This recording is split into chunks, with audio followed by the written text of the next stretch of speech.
Hey everybody, welcome back. Today we're going to talk about one of our blends that spring planted, our Soil Builder blend.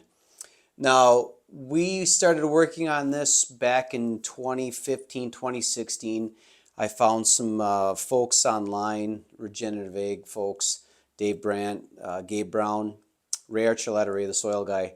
And I was really intrigued by some of the things they were talking about, the regenerative ag, building soils. And there's so many people in the whitetail world throughout the range that have bad soils, including us. And I actually got to reach out and talk to each one of them. Had some great conversations, some interesting things. And I was wondering if there was some way we could apply some of that theory to our company, our customers, our own hunting grounds. In 2016, we started working on our Soil Builder blend. 2017, we did a bunch of testing, and then we brought it to market February of 2018. And at the time we were doing research, I really didn't want to copy anybody. I couldn't find any food plot seed company that had anything that resembled a Soil Builder blend. And I found some things from some of the bigger egg supply companies that had some nitrogen building, and things like that. And then I know like Gabe and Mr. Brandt both ran a lot of cover crops, mostly Gabe because he had a cattle operation and he would run cattle through his cover crops. And that's not something we're really doing, although we have deer eating our food plots. We just don't have that kind of consumption of these plants like they do with cattle that are fenced into a paddock. But one of the things we actually put I think it was 2016, we actually put Gabe Brown's book, From Dirt to Soil, on our website. Nobody heard of Gabe Brown. On all the Facebook pages I was on and social media sites, nobody had heard of him. And we brought that book to the hunting world, and we don't sell it anymore because you can get it on Amazon much cheaper. But if you do work with soil, I highly recommend finding the book From Dirt to Soil by Gabe Brown. It's a great read. It's an eye-opener for us, and we try to take some of those theories and strategies and use them on our own grounds as well as some of our customers. So why did we build this blend? First off, it was out of a need for not only our own hunting properties that have really sandy soil. We have a lot of customers in both Michigan, northern Michigan, terrible sand, northern and central Wisconsin, a lot of sand, and they couldn't get that buckwheat to grow to do a buckwheat roll down or a cover crop or some sort of a soil builder because the deer would eat it to the ground. You think about it in these big hardwood settings, big wood settings, you get a half acre, an acre, a couple acres of buckwheat, man, it's going to get eaten to the ground. So we wanted to come up with something that would withstand deer pressure, actually offer things in the soil builder that the deer wouldn't really eat. And, we've got some sorghums that the deer are going to eventually eat the sorghum grain head, but that's going to be, October, November, similar to corn. We've got some vetch that I have found the deer do not eat. We've planted it in our soil builders, and it's one of the components they really leave it alone.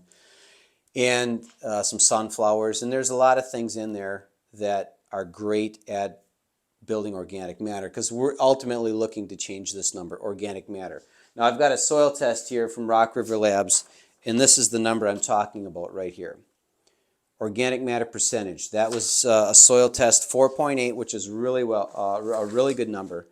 That's a soil test done behind our house here after 20 years of doing our 3-strip system. We started out with rye, but it's really, really nice black rich dirt, great pH, great organic matter.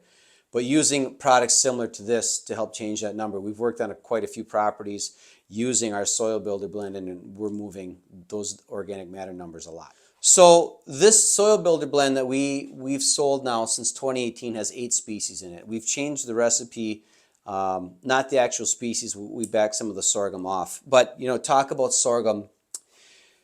That was something we talked to first off an old-time farmer who told us, John, sorghum is one of the absolute best organic matter building, soil building plants you could plant because it does well in crappy ground. And a lot of people that need this product need something to grow in crappy grounds. There's a lot of soil building blends out there, but they're not going to do very well in sandy soil. They're glorified deer food. They're not going to do very well. This has proven to grow quite well and move the number on sandy ground. Now, we also had the fortunate, we got to talk to an agronomist, I think it was 2 weeks ago. He was here, maybe a week ago. And we talked to him about, our soil builder blend, showed him our 3-strip system. And he really liked the sorghum in there, and he agreed that's one of the best organic matter soil building products you can plant to help change your soil is sorghum, because it does so well in crappy ground. If we just throw a bunch of plants that only do well on good ground, good soils, well, it kind of defeats the purpose of a soil builder. You need to find plants that are going to do well on crappy soils, lesser soils, and they're going to produce a large amount of root system below the ground, as well as some biomass above the ground. And we found that with each one of the species. We have 8 species in our soil builder blend. Now, some of the things we don't have in our soil builder blend, and I really don't like to see this, brassicas. We do not have brassicas in our soil builder blend. We've got a broadleaf component in the form of a sunflower, and there's a reason that sunflower is in there. But the reason we don't have brassicas is there's 3 concerns I have. Observation, and then again talking with some of these people that are in agronomy tended to agree with us. But the very first thing is, if you think about a spring planted brassica, you go to the food plots, and I just saw it online again. Somebody had brassica planted the year before, and now the brassicas are starting to come back, and they're all going to seed. So let's say you're an absentee landowner and you go buy one of the big buck seed company soil builder blends, and it's got brassicas in it because it sounds cool. Oh, it's going to grab sunlight, and it's going to blah blah blah. Okay, well, you plant it in April, and then you go up to your land. Let's say you're an absentee landowner 6 hours away. You go up in April, plant your soil builder, and then you come up in August to knock it down, and there is a bazillion shrub-looking plants everywhere because your brassicas went to seed. Because some of them are what's called and I'm going to butcher this word, photoperiod sensitive, meaning as the daylight, because you're planting in spring, the days are getting longer and longer and longer. That brassica is trying to put a seed on. I see it every year in brassica plots when some of these turnips and radishes try to start growing again. The first thing they want to do, go to flower, go to seed. Is that what you really want to show up and look at in August? I don't think so. So that's why we don't have brassicas. Radishes. Everybody, oh my God, radish is a great soil builder. Sure it is when you plant it in the fall, because what happens? It grabs excess nitrogen, it grabs nutrient, but here's the thing, folks. It goes through multiple freeze and thaw cycles. It turns to mush when it freezes hard. Okay, and then you get the thawing, the warm days in October, and then cold nights again. It starts to turn to mush. It rots real easy, which is why I don't add a lot of radishes to our brassica blend, because these quickly turn to mush if the deer don't eat them all. But that being said, you come in the springtime and there's that nutrient pocket. You plant this in the spring, that's not going to happen. Odds are it's going to try to produce a seed head. So it's not going to produce that big radish bulb that we all know these radishes produce. But if it does grow, now all of a sudden you got this great big radish you got to deal with in August. Not a good idea. And the third reason, we talk about this a lot and you see it on social media and stuff, you really don't want to do a brassica and then another brassica and then brassicas again, planting after planting every fall. Okay, because there's a chance of, and it, talking with this agronomist, there might be something in the soil, but root rot, fungus, problems. There's problems with continued brassica. Okay, so some of these big buck seed companies who think this is a cool idea to put brassicas in there, and I've looked in their description, put this brassica soil builder in, and then you can follow it with one of our products that contain brassica. So you got brassicas in the spring and the summer, and then you got brassicas in the fall. I couldn't think of a worse thing to plant in the spring. So those are the reasons why I don't like brassica. We have 8 species in here. They all have their job. The sunflowers have their job. The sorghums have their job, and they are one of the best soil builders there is. The vetch has its job. All the cereal grains, we've got legumes in there that produce nitrogen. And if you're going to follow it with a brassica planting, a high nitrogen user, a high nutrient user, you can take our 25-pound bag, which is a half-acre bag, and you can add 4 pounds of crimson clover to it as an extra nitrogen builder. So that's what we like about these 8 species. It's been the 8 species since 2018. When do you plant this? This is a spring planted cover crop, soil builder type crop. Probably 58 to 60, 62 degree soil temperature. It's not time sensitive like a monoculture of buckwheat would be. There is a buckwheat component in there. There's a reason we have some buckwheat in there. But it's not something that, oh my God, I got, after 6 weeks, I got to knock it down. So you don't have to do that, but it's going to be a spring planted, and then you can knock it down with a disc. You can mow it and lightly till, you can spray it and then come back and flatten it a few weeks later. Or as we demonstrated last year, you can run a roller crimper on it and it does a great job. Now, the taller it gets, there's going to be a thicker thatch layer, so you have to pay attention to that when you're choosing seed size and planting method in the spring. So the whole purpose of planting a soil builder blend like our soil builder is moving this organic matter number, okay? And I'd like to say the organic matter percentage is similar to a sponge. And you know that old sponge that you've got sitting in a wash bucket in the corner of your garage, it's probably done way too many car washes. It just doesn't, it's falling apart, it doesn't hold any water. That's kind of like low organic matter. Now, if you go and buy a brand new sponge, a great big brand new sponge could hold maybe half a quart to a quart of water. That's better organic matter, higher, like our 4.8 that I just showed you on our soil test. So that's what we're trying to build, and it's not the end all be all of building organic matter. There's a lot of science that goes in it as well. But I look at this part of building organic matter, my opinion, it's kind of like building a house. You're framing in the walls and you get the roof up, okay? And then all the other stuff comes later, the plumbing, the carpet, the wiring, the lighting, and that kind of thing. But we need to get the house built first. And this particular blend, and if you want to add some crimson clover to it for a nitrogen component, will do that job. It's proven time and time again on hundreds of properties all across the whitetail range.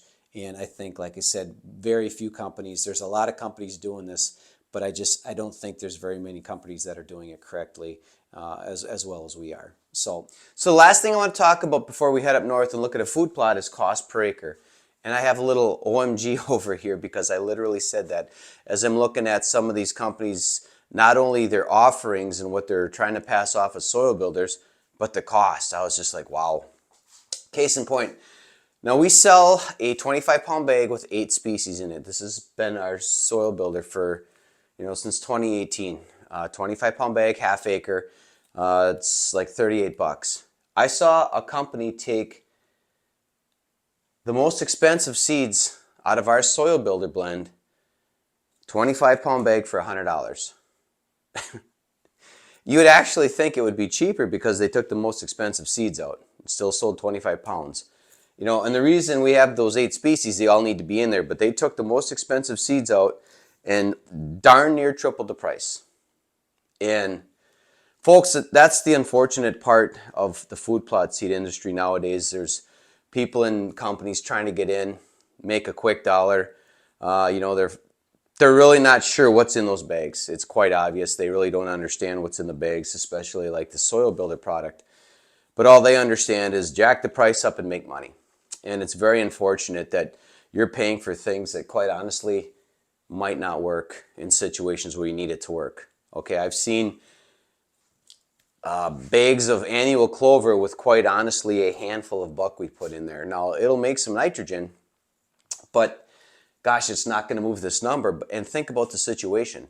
If you're on sandy ground, you're on crappy ground, you're in big wood setting, A, that annual clover is going to struggle, okay?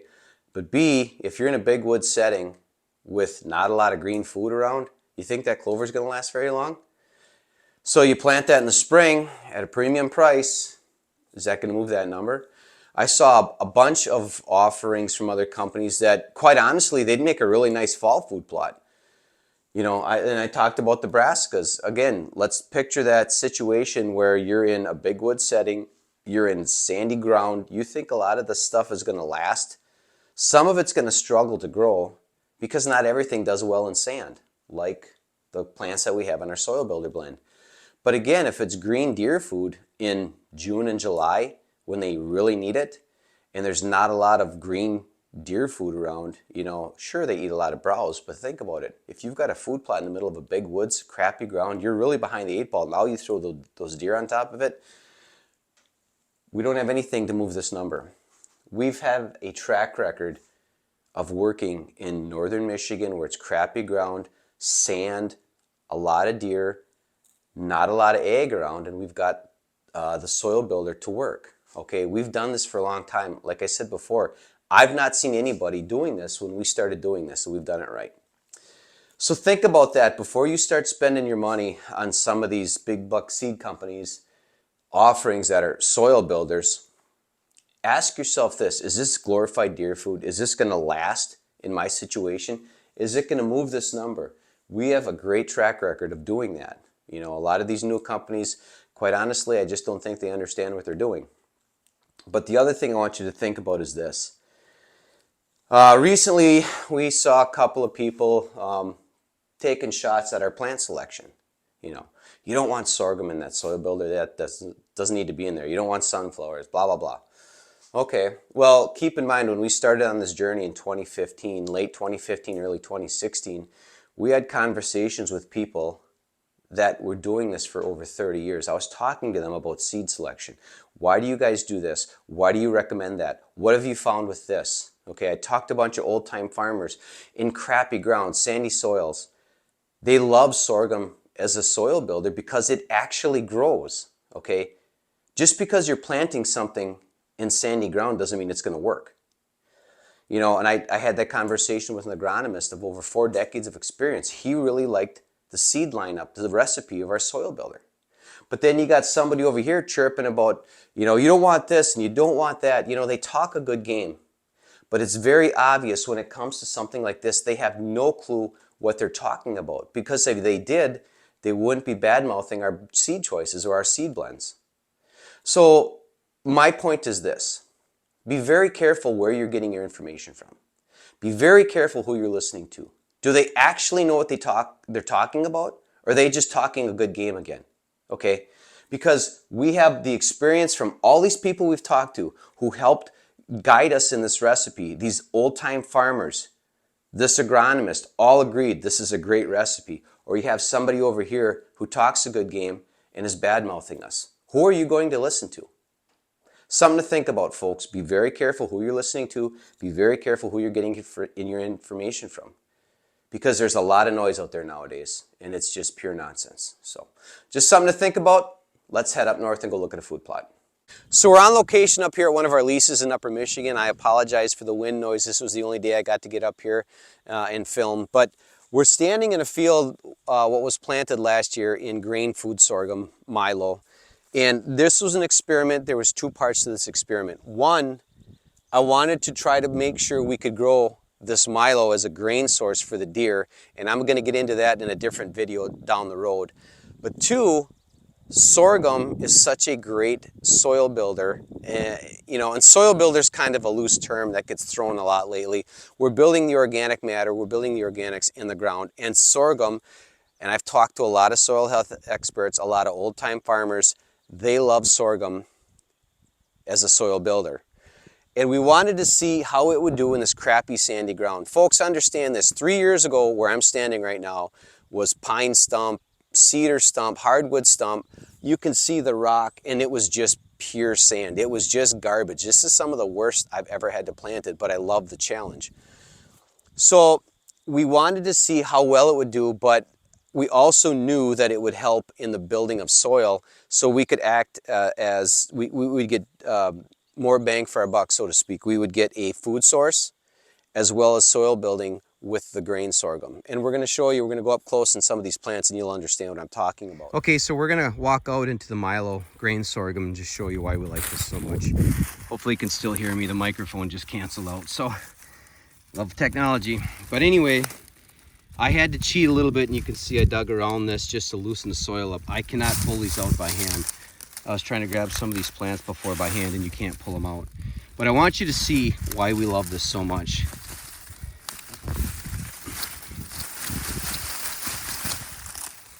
That's why. Look at that root system. And I broke a lot of it with the shovel. But I just wanted to show you why we like this. It grows well in crappy soil, and those are the grounds that usually need the soil builder. It produces a tremendous root system. In this case, we tried to use it as a fall food source. It did work, but we got to perfect that.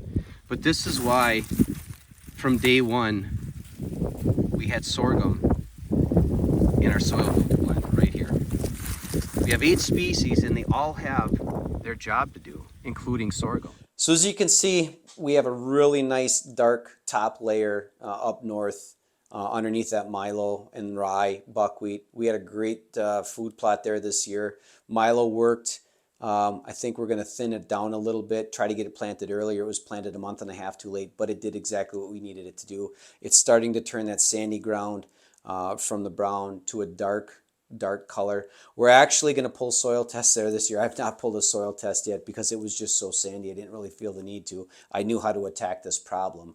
So I just want you to understand, folks, that this is something that we have experience in. We have it on our own properties as well as hundreds of clients all across the whitetail range. A lot of folks in Michigan, right across the pond from us, here in central Wisconsin. A lot of folks need this blend. I don't think we've sold as much as we have already this year. It's really become a great product, a great spring planting for folks. Folks are starting to wake up to not only how they can help change their soil for the better, what they plant in the spring will have an effect on what they can have successfully grown in the fall, and they're definitely waking up to some of the nonsense that has become the food plot seed industry with these prices and just poor products. So thanks for watching, folks. I really hope this helps you. Prepare if you've got crappy ground, lesser soils to work with. We can definitely help you. Reach out to us. You can ask any questions in the comments below. We've got a new feature on our website. You can actually text me from our website. It does come to our phone, and we try to answer in a timely fashion. So if you've got any questions, by all means ask. We're here to help. Thanks for watching, folks, and we will see you in a few days.